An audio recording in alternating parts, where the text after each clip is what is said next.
Hey everyone, happy Monday afternoon. Yesterday was Pentecost Sunday. Many of us heard sermons focused on the first and second chapter of Acts, where the story of Pentecost can be found. For our purposes today, I'm going to focus on the second part of the second chapter of Acts, because I believe it directly connects to the part of the liturgical calendar we are currently in. You know how the Pentecost story goes. The apostles were gathered together. They were hit by a gust of wind and tongues of fire. The Holy Spirit had touched them, and they each spoke in various tongues as the Spirit enabled them.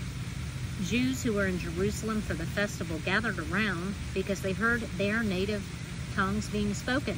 It was quite an unusual occurrence, to say the least. Towards the second part of Acts, there is a section that talks about the fellowship of believers, and that is what connects to our section of the liturgical calendar. We are currently in ordinary time, and ordinary time by no means refers to ordinary, as in garden variety, boring, same old, same old. Rather, it connects to the numbering of Sundays, such as the third Sunday after Epiphany. But it got me thinking, the times we are in are anything but ordinary, with the seemingly endless violence and hatred. Y'all, that is not ordinary, and it is definitely not what Jesus wants us as his followers to do, to act out on, to follow. He wants us to display the fruits of the Spirit. We know that we are not in ordinary time, don't we? We may be liturgically, but in society, we are definitely not.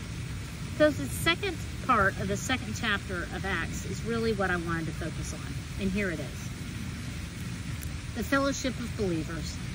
They devoted themselves to the apostles' teaching and to fellowship, to the breaking of bread and to prayer.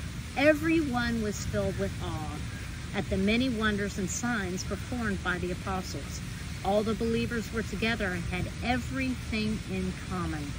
They sold property and possessions to give to anyone who had need. Every day they continued to meet together in the temple courts. They broke bread in their homes and ate together with glad and sincere hearts, praising God and enjoying the favor of all the people. And the Lord added to their number daily those who were being saved.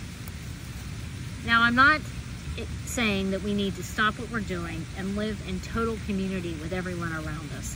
I don't know if that is really realistic in the short term, but isn't it a great image? That image just fills my heart with hope, and I hope it does the same for you. We are in unordinary times, but let's make this ordinary section of the liturgical calendar extraordinary. Let's do it. One person by one person by one person. One gift of kindness and benevolence passes on to the other. It's the ripple effect. I hope you have a great rest of your week, and I look forward to seeing you same time, same place next week. Love and blessings to you, my friend.